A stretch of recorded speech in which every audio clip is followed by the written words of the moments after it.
I'm going to apologize in advance for how long this video is going to be, as I like to do my reviews in depth and I have 3 modes on this toy to cover. Just be glad I'm not reviewing 6-shot anytime soon.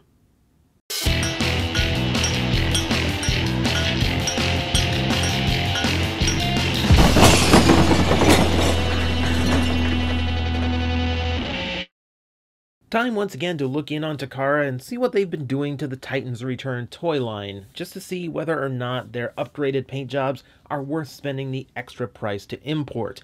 And that is why you have me, so I can spend my money to tell you whether or not it is worth it.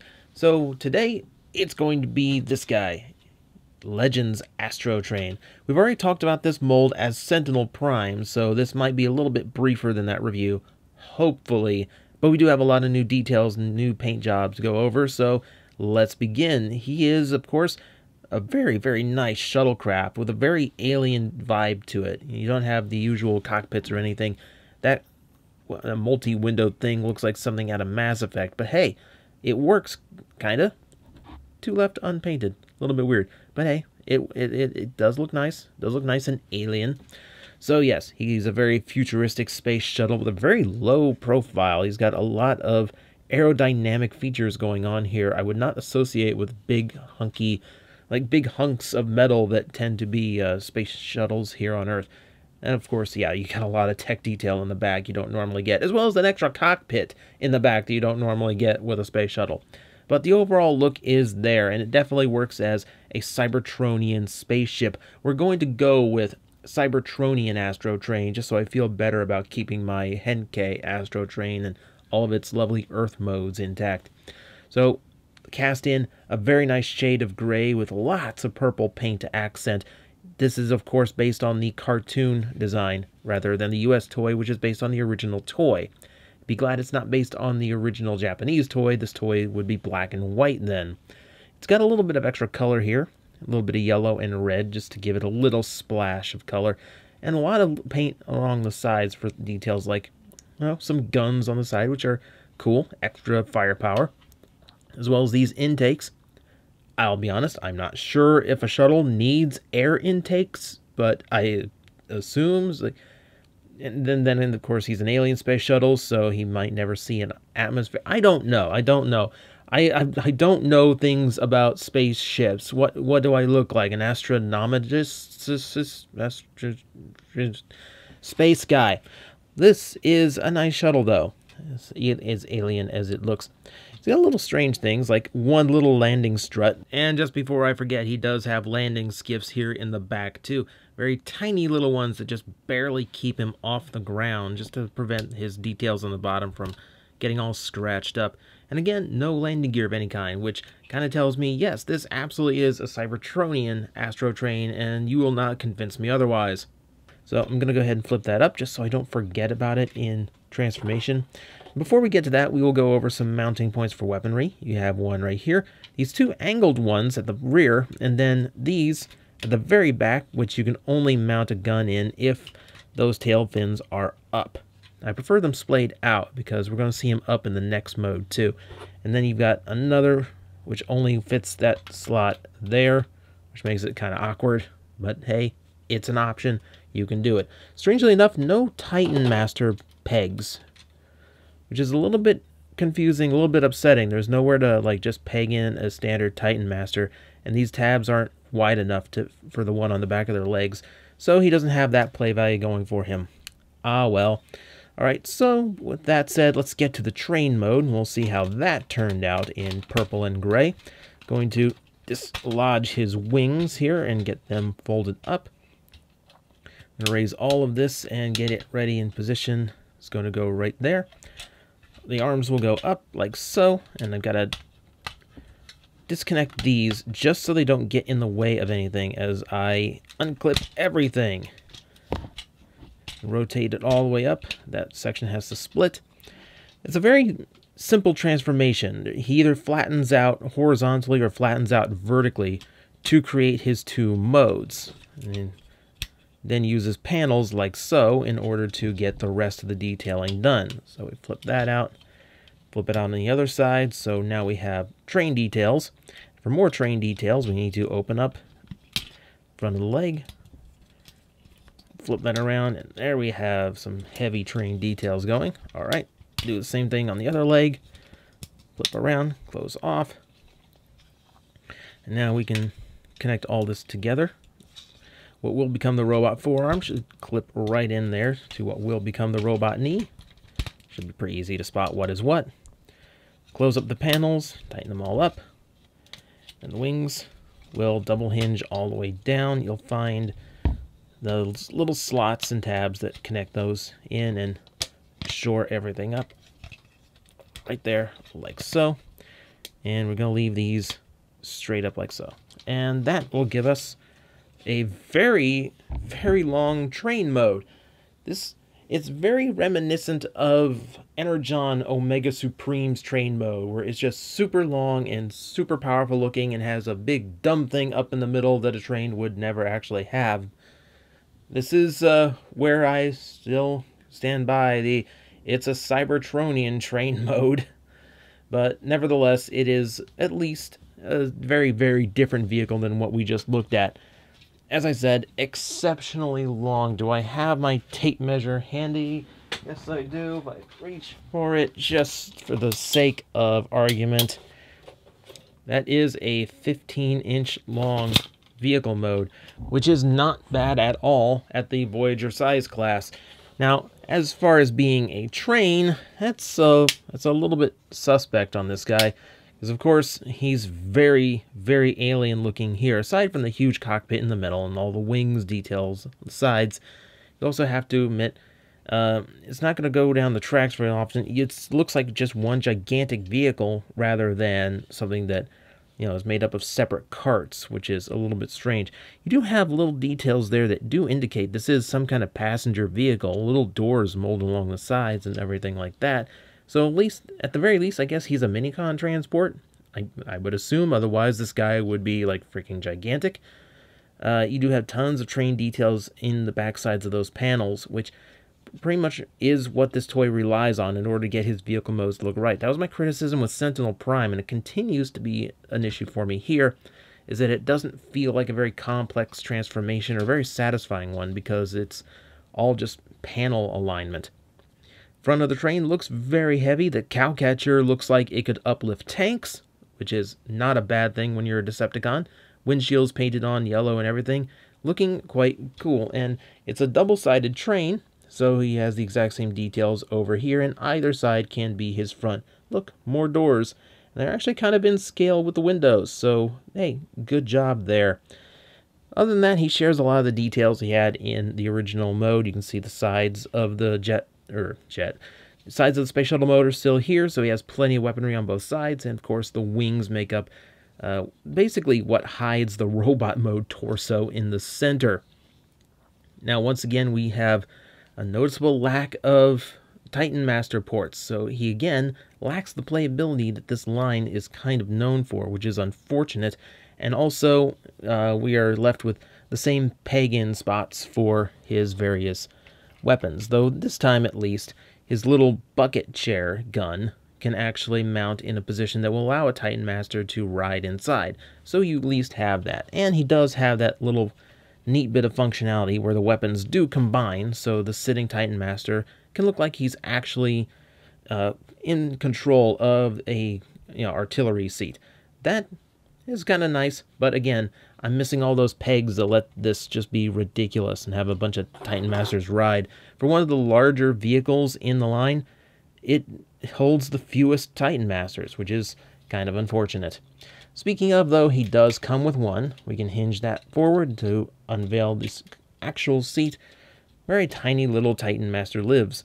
And it's a tiny little looking Astrotrain-y guy with strangely Optimus Prime's head. So yeah, of course, this is the exact same mold they used for Sentinel Primes. They didn't retool it in any way. So it still has a very strangely Optimus Prime head, even though it's just a nameless headmaster now. So, hey, it is what it is. So, usual ball joints in the shoulders that are really only good for up and down, and then the hips that are going into a seated position, and that's about all you get. It's a little bit looser than the Titan Masters I'm used to. Might just be from how much the mold has been used over time. But at the very least, it does have the extra paint on the face, which makes him stand out immensely. A little bit in the legs, too. Alright, let's get this Super Train into robot mode and see what these nice purple and gray color schemes actually do to the robot mode of this toy. Now, this is where we're going to see our old friend panel forming, where everything is pretty much done with the panels as we refold everything essentially back into how it was for shuttle mode, with just a few details changed up. There's also still weird things like this with the toy, where there's a noticeable curve because of how thin the panels are. It looks like during the cooling process of the plastic, it just kind of bent a little bit. Just because the parts were so thin, it couldn't handle the change, which is really unfortunate. I thought Takara would have mended that somehow. I don't know how they would have without casting like completely new panels, but Takara is usually crazy like that when there's a obvious fault to the toy. Sentinel had the same thing going. So as you can see, yeah, it's pretty much just back to the way it was for the shuttle with a few panels folded down. We'll also fold out the front half of the shuttle to form the feet, make better feet. And these are, I think this is how Astrotrain's supposed to go. Never liked using the trains as feet. Not enough balance. I also didn't close up properly here. So now, flip out the hands from what has always obviously been the robot mode arms in every single mode so far. With that, we can rotate everything down. And now, fold the wings to the back so we can get some good range on the arms. And that means the head. Now, connect that port in. Tight little fit, but it should snap in. With the head in place, go ahead and press the little lever on the belly. And that brings up the rest of his head and brings us to our full look at the robot mode. Looking very much like his cartoon incarnation. This is kind of where the whole toy kind of sells itself as the de facto Astrotrain. Looking far more show accurate than, say, the original Henkei/Classics release, and definitely showing a lot more just detail going on and all throughout. This is pretty much what you buy the toy for, I think, as it is probably his strongest mode, at least aesthetically as it is. Of course, starting with the head, keeping that very purple aesthetic, that nice yellow mohawk thing going on that he had in the cartoon. I also didn't even realize until this review, those things on the sides of his head are actually part of his animation model. I had totally forgotten that, and I don't know why, because I really liked Astrotrain as a kid. But yeah, that's actually nice that they're usually just there to bulk up the head for the Voyagers, so they can make all the Titan Masters universal. It's nice to see that it's being used for once in a way it's actually supposed to be used and actually adds accurate detail to the toy. It's a nice little change up, and it definitely adds a little bit to him. So yeah, we have a very, honestly, kind of standard looking robot. He's got a lot of no-frill stuff going on. In fact, I think we will extend out the wings a little bit just so he has a bit more of a silhouette to him. The camera angle, you don't really get a whole lot of that. We'll try to compensate for that. He is mostly gray all over here. It's very much dominating his form from head to toe. There's enough hit of color to keep him looking interesting, though. All the purple lines are still represented.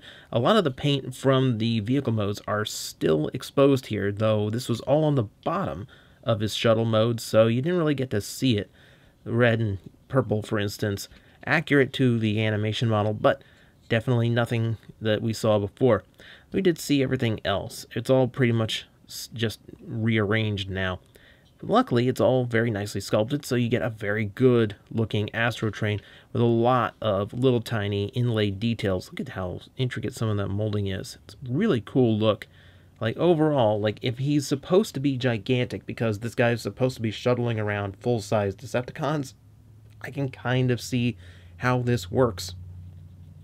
Also, strangely enough, if you forget to do the landing skiffs in vehicle mode, he has doors on his pecs. I don't know. It's a little bit strange, but hey, I'm sure someone can have fun with that. It's your toy. You have fun with it however you want. But yeah, we've got a very hefty looking robot mode here. If a little bit plain, just because I might prefer just a few more hits of color. Even if this is show accurate, he's still like a little bit plain in detail, unfortunately. I will say, clean.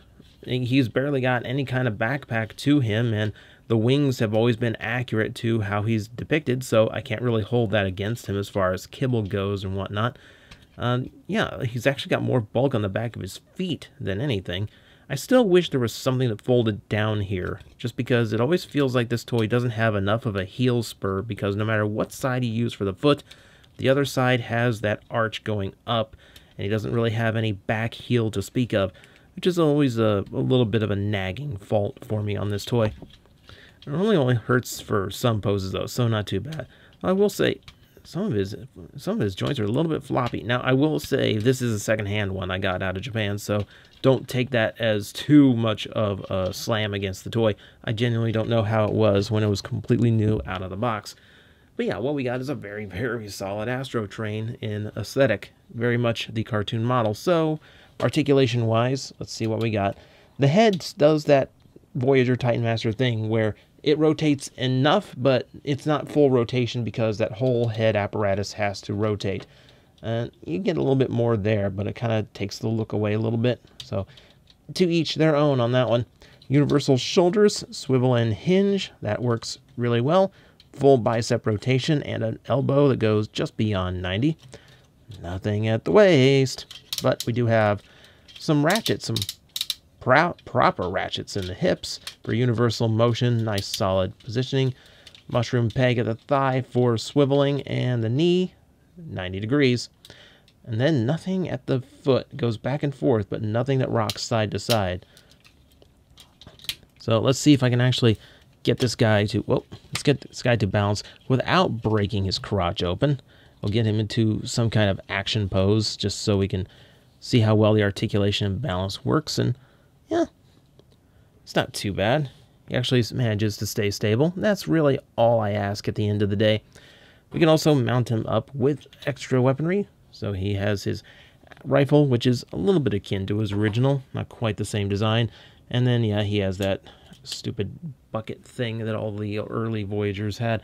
A lot of the toys have still, even beyond Voyager and newness. I hate these things. I hate having guns that on my Transformers just like these big hollow boxes in the middle.